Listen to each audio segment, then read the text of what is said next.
तो दोस्तों हमने स्पेसिस 2 के पार्ट में देखा था कि जब ईव को एम्बुलेंस से ले जाया जा रहा था तब उसके पास एक बच्चा भी बैठा होता है और वो पैट्रिक का बच्चा होता है। अब ये मूवी यहीं से स्टार्ट होती है। तो इस मूवी में हम देखते हैं कि जब ईव को एम्बुलेंस से ले जाया जा रहा होता है तो उस एम्बुलेंस में एक लड़का भी होता है और हम देखते हैं कि ड्राइवर एम्बुलेंस को एक जंगल की तरफ ले जाने लगता है। लेकिन यहाँ पर एम्बुलेंस ड्राइवर के पार्टनर को कुछ भी समझ में नहीं आ रहा था कि आखिर ये क्या कर रहा है। तब उसका पार्टनर वायरलेस निकालकर अपने सीनियर ऑफिसर को बात करने लगता है, लेकिन तभी एम्बुलेंस ड्राइवर उस पर गन पॉइंट कर देता है और उसे एम्बुलेंस से उतरने के लिए कहता है। अब वो उतरने ही वाला होता है लेकिन पीछे से किसी चीज की जीभ निकल कर आती है और वो ड्राइवर के पार्टनर के गले के आर पार होकर उसे मार देती है। लेकिन यहाँ पर ड्राइवर को तो समझ में नहीं आता आखिर ये क्या हो रहा है और वो फौरन अपने एम्बुलेंस से उतरता है और पीछे चेक करने के लिए जाने लगता है। और जब वो एम्बुलेंस खोलकर देखता है तो उसमें उसे वही बच्चा दिखाई देता है और उस बच्चे को देखकर वो समझ जाता है कि ये जीव उसी बच्चे की है और ये बच्चा एक एलियन है। लेकिन तभी उसकी नजर ईव पर जाती है और उसने एक बच्चे को जन्म दिया होता है। तब ड्राइवर उस बच्चे को लेकर वहां से भागने लगता है। इसके बाद हमें थोड़ी देर बाद दिखाया जाता है कि कुछ लोग ईव को ढूंढने के लिए उस जंगल में आ जाते हैं और वहां पर वो लोग पहुंचने के बाद ईव की डेड बॉडी को पाते हैं।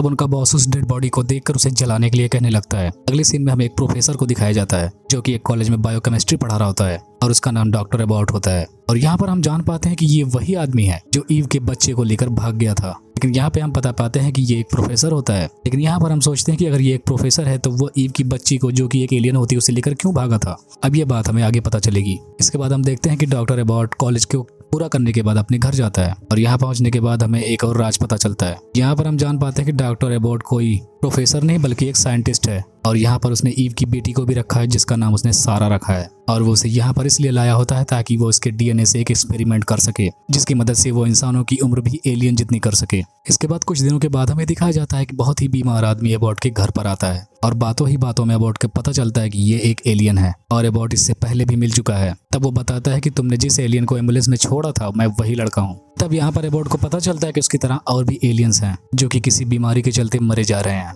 और इतना कहते ही उस आदमी को कुछ होने लगता है और वो देखते देखते जैसे सड़ने लगता है और उसके पेट वेट से कुछ अजीब सा लिक्विड सा निकलने लगता है और देखते देखते उसकी जान चली जाती है। इसके बाद उसकी बॉडी से कुछ अजीब से टेंटिकल्स जैसे निकल जाते हैं। अब यहाँ पर एबॉट ये सब कुछ एकदम नया देख रहा होता है और ये सब देखकर वो काफी हैरान भी हो रहा होता है। अब मूवी के अगले सीन में हम एबॉट और एक डीन नाम के लड़के को देखते हैं। यहाँ पर एबॉट उस लड़के को बता रहा होता है कि एलियन हो या इंसान सबको अपनी लाइफ अपनी तरीके से जीने का हक है। लेकिन यहाँ पर ह्यूमन की बीमारी का इलाज है लेकिन एलियंस का नहीं और एलियंस के बीच अब बहुत ही खतरनाक बीमारी फैल रही है जिसके चलते वो बहुत तेजी से मर रहे हैं और मैं उनकी बीमारी का इलाज ढूंढ रहा हूँ। और वो कहता है कि मैं एक ऐसा एक्सपेरिमेंट कर रहा हूँ जिसकी वजह से एलियन और इंसान दोनों एक दूसरे से एंटीमेट हो फिर भी कोई दिक्कत नहीं होनी। और वो कहता है कि मैं एलियन के डीएनए को इंसानों के डीएनए से मिलाकर मैं इंसानों को भी एलियन जैसा कोई पावर देना चाहता हूँ जिसकी वजह से अपने जख्मों को जल्दी से जल्दी हील कर सकें और एलियन की तरह लंबी उम्र भी जी सकें। तब उससे पूछता है कि क्या तुम मेरी हेल्प करोगे। तब ये सुनकर डीन कुछ देर तो शांत रहता है क्योंकि यहाँ हम जान पाते हैं कि डीन बहुत ही होशियार स्टूडेंट होता है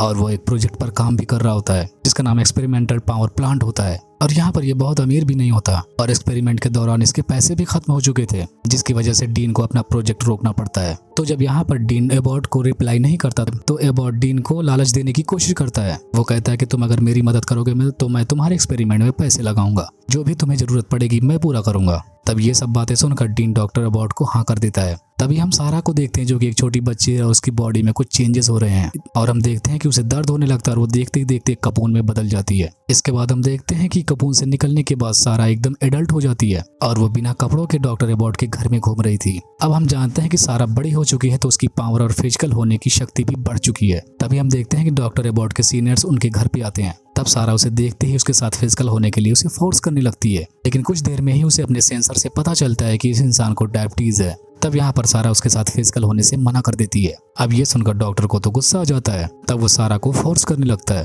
तभी सारा अपने रियल फॉर्म में आने लगती है और डॉक्टर को वहीं पर मार डालती है। उसके बाद सारा को अपने सेंसर से पता चलता है कि शहर में उसके जैसे और भी लोग हैं। तब सारा वहां से भाग निकलती है। इसके बाद हम देखते हैं कि कुछ देर बाद डॉक्टर एबॉट और डीन दोनों अपने घर पर आते हैं लेकिन उन्हें वहां पर तो अपने सीनियर की डेड बॉडी मिलती है और उसे देखकर वो थोड़ा परेशान हो जाते हैं। तब डॉक्टर एबॉट डीन को सारी बातें बताने लगता है जो कि सेल, ईव और सारा के बारे में बताता है। वो बताता है कि सेल एक परफेक्ट एलियन थी और उसके डीएनए से ईव को बनाया गया था और पैट्रिक एक एस्ट्रोनॉट था जो कि पहली बार मंगल ग्रह पर गया था और वहां पर एलियंस ने उस पर अटैक कर दिया था और उसे भी एलियन बना दिया था। और यहाँ पर ईव और पैट्रिक के फिजिकल होने से सारा का जन्म हुआ और यहाँ पर सारा भी एक एलियन ही है। इसके बाद एबॉट डीन को एक बूढ़े आदमी को दिखाता है जो कि उसके घर पर आकर मर गया था। एबॉट बताता है कि जब ह्यूमंस और एलियंस एक दूसरे से फिजिकल होते हैं तो एलियंस का ही जन्म होता है लेकिन वो बहुत जल्दी मर जाते हैं। तब एबॉट डीन से कहता है कि हम एलियन के डीएनए से ह्यूमन के डीएनए को मॉडिफाई करेंगे ताकि ह्यूमंस की पावर को बढ़ा सकें। अगले सीन में हम देखते हैं कि सारा बहुत सारे लड़कों से मिलती रहती है, लेकिन वो जिससे भी मिलती है किसी ना किसी को कोई ना कोई बीमारी होती है, जिसकी वजह से वो किसी के भी साथ फिजिकल नहीं हो पा रही थी। इसके बाद वो एक जगह पर जाकर बैठ जाती है अकेले, और वहाँ पर उसकी मुलाकात एक और लड़की से होती है, और वो लड़की ह्यूमन होती है, और ये दोनों पास में बैठकर थोड़ी बातें करते हैं और इनके बीच अच्छी दोस्ती भी हो जाती है। तब वो बूढ़ी औरत सारा को अपनी कार में अपने साथ अपने घर पर लेकर जाती है। तब उनकी कार एक रेलवे क्रॉसिंग पर रुक जाती है, और वहाँ पर सारा को एक एलियंस होने का एहसास होता है। तब वो कार से उतरकर उस ट्रेन का पीछा करने लगती है, और ट्रेन का पीछा करने के दौरान सारा नीचे गिर जाती है और उसका एक हाथ भी कट जाता है, लेकिन अचानक से उसका हाथ फिर से रीजनरेट होने लगता है। और ये सब कुछ होते हुए वो ओल्ड लेडी अपने कार से देख रही होती है, और वो ऐसा देखकर बहुत डर जाती है और वो वहाँ से भागने लगती है। इसके बाद हम सारा को एक होटल में देखते हैं, क्योंकि जिस एलियन को सारा ने महसूस किया था वो एलियन उसी होटल में होता है, और सारा उसे वहाँ पर पहचान भी लेती है, और वो एलियन अपने रूम में जा रहा होता है। अब सारा भी उसका पीछा करने लगती है, और सारा के रूम में जाते ही उस एलियन को भी सारा का आभास हो जाता है। और जब वो एलियन सारा को देखता है तो उसकी आंखों का कलर ब्राउन और सारा की आंखों का कलर ब्लू हो जाता है, और वो फौरन ही एक दूसरे के साथ फिजिकल होने लगते हैं। लेकिन सारा को यहाँ पर भी अपने सेंसर से उसकी बीमारी का पता चल जाता है, और वो उसके साथ फिजिकल होने से मना कर देती है और वहाँ से फौरन जाने लगती है। और उसी रात वो डॉक्टर एबॉट के घर पे आ जाती है, और हम देखते हैं कि अब यहाँ पर डॉक्टर एबॉट सारा का ब्लड टेस्ट कर रहा होता है। लेकिन तभी अचानक से वहाँ पर एक और एलियन आ जाता है, और वो डीन और एबॉट पर अटैक करने लगता है, और उन सबको किनारे करके सारा के साथ फिजिकल होने की कोशिश करने लगता है। लेकिन तभी डीन और एबॉट उस एलियन पर हमला करके उसे मार देते हैं, लेकिन वो एलियन मरने से पहले एबॉट की चेस्ट पर अटैक कर देता है, इसकी वजह से एबॉट की वहीं पर मौत हो जाती है। लेकिन यहाँ पर एबॉट मरते मरते डीन को ये बता जाता है कि मैंने सारा की बॉडी से उसकी ओवरी को निकाल लिया है, जिसकी वजह से वो अब मां नहीं बन सकती, और ओवरी को एक स्टील के बोतल में रखा है। और वो बताता है कि तुम सारा की ओवरी से तुम एक बेहतर ह्यूमन या एलियन बना सकते हो।